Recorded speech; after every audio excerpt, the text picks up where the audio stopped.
உங்களுக்கு தெரியுமா, ஒரு சித்தர் நஞ்சான பாதரசத்தை தண்ணீர் போல குடித்து அதை தங்கமாக மாற்றி வாயிலிருந்து தங்க முத்துக்களாக வெளியேற்றினார். சித்தர் அழுகண்ணியின் கதை இது.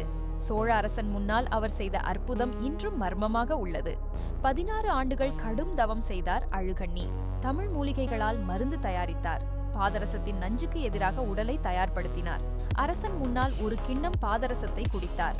சில நிமிடங்களில் வாயிலிருந்து தங்க முத்துக்கள் வெளியேறின. அனைவரும் வியப்பில் ஆழ்ந்தனர். அவர் உருவாக்கிய பாரத சிவலிங்கம் இன்றும் சூடாக உள்ளது என்கிறார்கள். நவீன விஞ்ஞானிகள் இன்னும் இந்த மர்மத்தை புரிந்து கொள்ள முயற்சிக்கிறார்கள். ஆனால் இந்த கலையை பயிற்சி இல்லாமல் செய்ய முயன்ற பலர் உயிர் இழந்தனர். அழுகண்ணியின் ரகசியம் இன்றும் மர்மமாகவே உள்ளது.